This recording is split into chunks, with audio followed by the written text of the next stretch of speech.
Hey folks, it's Andy, the Analytical Preacher again with part 3 of our Bigotry, Racism, and Discrimination podcast. Such an important topic. I wanted to make sure we gave it the complete coverage that it was due. I had mentioned in the first 2 podcasts that in this final podcast, I was going to break down a couple of things. I was going to look at the story of the Good Samaritan told by Jesus to really understand that story and pull the lessons from it. And we also talked a little bit in the last podcast about stereotyping, about assigning the actions of one bad person in a group to that entire group. And I said I was going to bring that to the forefront a little bit more in this podcast as well. I'm actually going to start with the stereotyping issue because we need to really understand that, I think, to fully understand the story of the Good Samaritan. So I was speaking before in the previous podcast, part 2, that this idea of bigotry and discrimination, it really comes from within us. And Jesus doesn't want us to blame anyone else when we do something like that. He just needs us to say, I did that. It was wrong. I'm not going to blame any outside person or force. However, outside forces can tend to exacerbate or amplify that issue. And again, one of those is when not only us, but those around us begin to assign the actions of one bad actor to an entire group within any group of people, whether it's Christians, whether it's Cubans, whether it's whatever. There's going to be someone that's going to do wrong.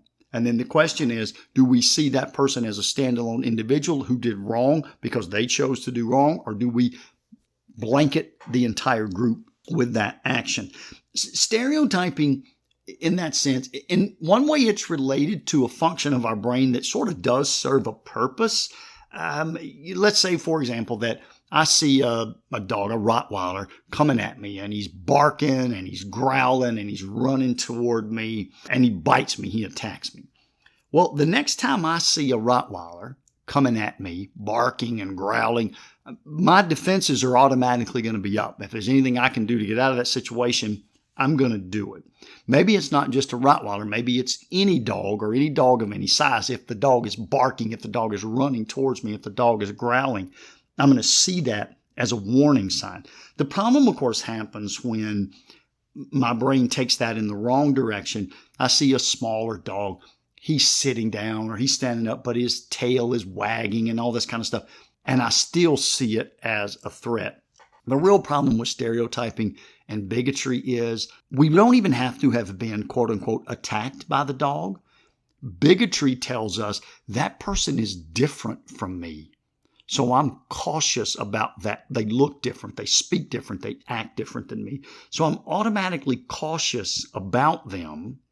And now I'm going to kind of say, anytime I encounter anyone in that group who looks like that, talks like that, acts like that, I'm going to kind of assume the worst about them. And so it's easy to take something that in theory could be used for our benefit and sort of let it get out of control. I mean, examples are obvious. There was a disturbed young man from South Korea in 2007. He went on the Virginia Tech campus and he killed 33 people, an absolute tragedy that devastated not just that campus, but that entire community and the families of all of those individuals involved. It's possible that we say, especially if we don't know anyone who's South Korean, well, then Koreans must be bad. They must be aggressive. They must be angry people. That's an absolutely, totally inappropriate thing to think or to say. It's the wrong conclusion to draw, but stereotyping will do that. More recently, in Uvalde, Texas, a shooter went into an elementary school, killed a number of individuals. As I recall, the young man was Latino. So again, stereotyping would say, well, then all Latinos are murderers. No, that's not true. Stereotyping is bad. Or we could say, I remember seeing the video of Derek Chauvin killing George Floyd right on the street in Minneapolis. People were watching, people were filming. Other police officers were there, and there Derek Chauvin kneeled on George Floyd's neck until Mr. Floyd was dead. Murdered him on a public street in Minneapolis. All cops must be bad. All cops must be murderers. Clearly, that's not the case. So we have to be careful with stereotyping. You know, I saw something after the Derek Chauvin thing, just to keep pulling on that example. I read an article, a journalist, and the woman's last name was Guzman, and she wrote a police officer had been killed in the line of duty in New York. And if you want to say Derek Chauvin is a murderer, Derek Chauvin deserves the death penalty, I don't have a problem with any of those things. Derek Chauvin was convicted of murder. And frankly, if it had been in, say, Texas or Alabama as opposed to Minnesota, Derek Chauvin would have probably been given the death penalty. But this journalist, after this police officer was killed, she said, and I quote, "For probably doing his job incorrectly." Why would you assume that a police officer was doing their job incorrectly? She said because the funeral procession went through downtown Manhattan. She's asked, and I quote, "Well, what if somebody's having a heart attack in that area?" She also said about the police that they, quote unquote, kill people under 22 years old every day for no good reason. There's no way to assign that other than to say that's straight stereotypical bigotry. And so again, if the young man that breaks into your neighbor's car was a black kid or was a Latino or was a Jew or was a Korean or was a white guy, then it's wrong to say, oh, well, then all people of that description must be criminals because the one that broke in my neighbor's car was that. Just like it's wrong for a reporter to say, well, the cop was doing his job incorrectly and they kill people all the time. And just because Derek Chauvin is a murderer does not mean that all cops are murderers. So we have to be careful. In today's world, we see stereotyping infect a lot of our thoughts, our actions, and really infect a lot of our political conversations. I would warn us all to be very careful of that. But what I really wanted to do was just define the stereotype and kind of give us a sense of it. Now I want to read the story of the Good Samaritan from start to finish so that we can kind of understand how stereotyping was playing an issue here and how Jesus responded to it. The story of the Good Samaritan is found in the Gospel of Luke in the New Testament, chapter 10, and we're going to start in verse 25. It says, "Behold, a lawyer stood up to put him to the test," to put Jesus to the test, saying, "Teacher, what shall I do to inherit eternal life?"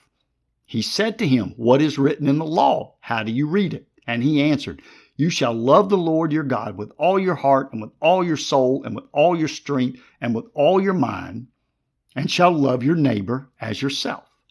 And he said to him, "You have answered correctly. Do this and you will live." Here's the key. But he, the lawyer, desiring to justify himself, said to Jesus, "And who is my neighbor?" Jesus replied, A man was going down from Jerusalem to Jericho, and he fell among robbers who stripped him and beat him and departed, leaving him half dead. Now by chance a priest was going down that road, and when he saw him, he passed on the other side. So likewise a Levite, when he came to the place and saw him, passed by on the other side. But a Samaritan, as he journeyed, came to where he was. And when he saw him, he had compassion. He went to him and bound up his wounds, pouring on oil and wine. Then he set him on his own animal and brought him to an inn and took care of him. And the next day he took out 2 denarii and gave to the innkeeper, saying, "Take care of him, and whatever more you spend, I will repay you when I come back." Which of these 3 do you think proved to be a neighbor to the man who fell among the robbers? Jesus asked. He said, "The one who showed him mercy." And Jesus said to the lawyer, "You go and do likewise." Wow, there is some powerful, beautiful lessons baked into here. Let me step back before we step forward. In Jesus' time, in the time when this was spoken, the Jews were living under what's called the Old Testament law of Moses. And the 2 most important laws, every rabbi agreed, were the 2 laws that the lawyer repeated to Jesus. Love the Lord your God with all your heart, with all your soul, with all your mind, with all your strength, Deuteronomy 6. And then there were 2 versions, if you will, of this love your neighbor as yourself, which was the second most important thing in the law. Both of them in Leviticus chapter 19 in the Old Testament. Let me read the two portions to you. Leviticus 19:18 says this, "You shall not take vengeance or bear a grudge against the sons of your own people, but you shall love your neighbor as yourself. I am the Lord." Leviticus 19:34, same chapter, few verses later, say this, "You shall treat the stranger, the immigrant, the foreigner who sojourns with you as the native among you, and you shall love him as yourself. I am the Lord your God." Here's what was happening. The lawyer was saying, I know the most important commandment is to love God with everything I've got. The second most important commandment, I want to justify. Remember, I said that's what it turned on. But he, desiring to justify himself, said to Jesus, who is my neighbor? And Jesus says, let me answer that question. You want to say it's 19:18. It's the sons of your own people. It's the Hebrews. It's the same race as you. I'm telling you, it's not. Leviticus 19:34 was put in there for a reason. And you shall treat foreigners and strangers and those immigrants who sojourn with you as the native among you. You're to treat other races the same as you would treat your own race, and you're to love them as yourself. I am the Lord your God. God told Moses to write in Leviticus. Jesus was saying, let me answer your question. The answer is both. Who is my neighbor? The man said, I want to justify my belief, and I want you to publicly affirm my belief that it's 19:18 that holds, that my neighbor are just those in my racial cohort. Jesus said, no. That road from Jerusalem to Jericho was a kind of a steep road. It sort of wound around, and it was notorious actually in that day for attacks and for robberies. And so when Jesus began the story that way, everybody would have said, oh yeah, we know exactly what you're talking about. Uncle Bud had trouble on that road once, turned a corner, went down the hill, and nobody else was around, and the robbers jumped out from behind a rock and blah, blah, blah. So there's a very common, real story to the people when Jesus was telling it that this man got attacked. The man who got attacked was a Jew, the same race, by the way, as Jesus and the lawyer. So Jesus was a Jew, the lawyer was a Jew. The man in the story who got attacked was also a Jew. The first two people that passed by were Jewish individuals, and Jewish individuals, a priest and a Levite, who should have known to help a fellow Jew or a fellow human in need. Even though they knew and were sort of religiously obligated to help, it still says they just passed by on the other side. Jesus used a Samaritan in this story for very obvious reasons. The Jews and the Samaritans had some religious and political differences among them, but the biggest difference was an ethnic, racial difference.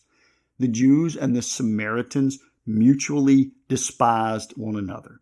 The Jewish people referred to the Samaritans as either traitors or half-breeds. So that gives you some idea of what they thought about them, traitors or half-breeds.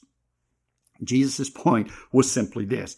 You have become so inflamed with stereotypical bigotry that you can't even imagine. You think that all Samaritans are so bad, so corrupt would be the word they would have used in those days.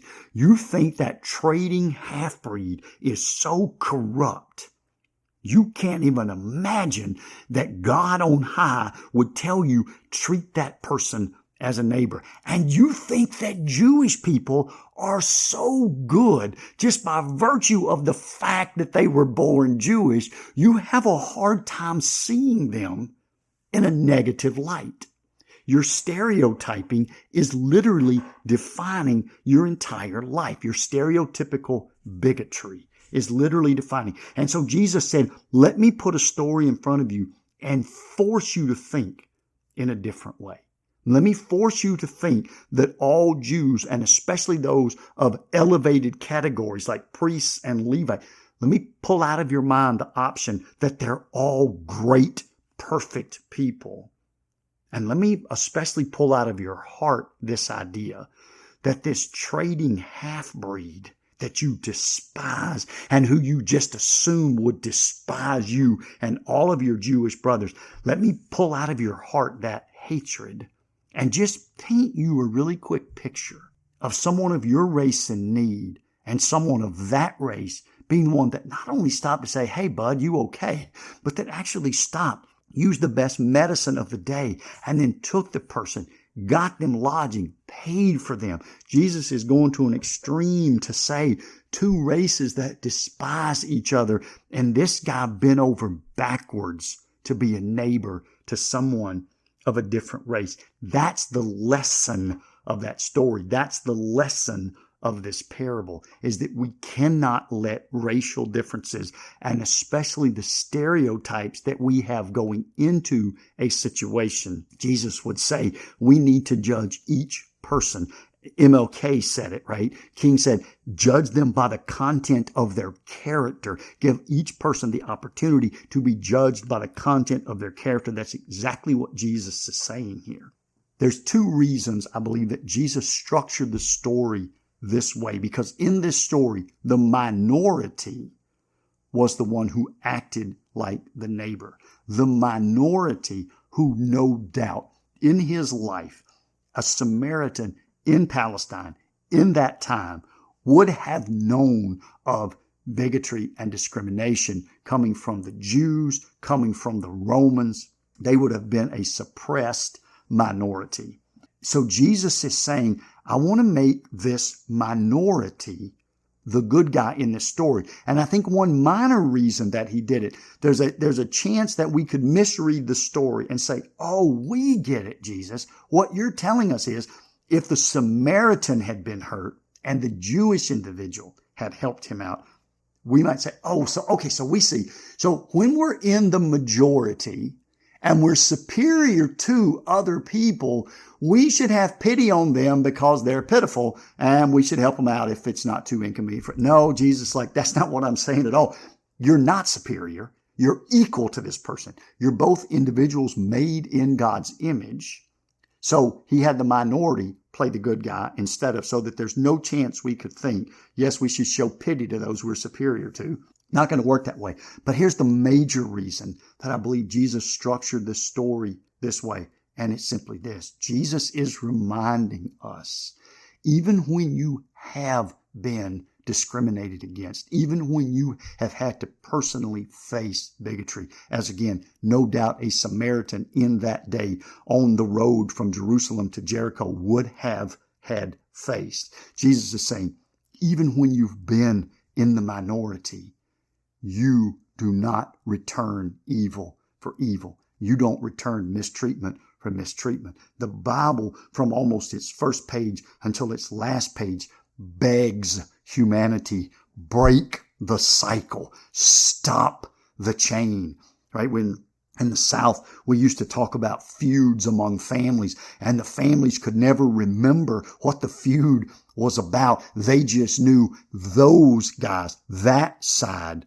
fired the last shot. So we can't drop it now because they would, quote unquote, win. So we have to fire a shot. But once we fire a shot, then that family feels like they have to fire a shot. And the Bible, one of the main lessons that we take from Scripture, and one of the things that Jesus begged his followers to understand and implement, is break the cycle. You be the one that snaps the chain of revenge. And so one of the lessons that we take from the Good Samaritan is the Bible does tell us, Leviticus 19:34 and Colossians 3:11 and on it is, that we are to treat everyone who's like us and everyone who's different from us as a neighbor, as a brother and sister, and we're to love them and care for them when the opportunity arises.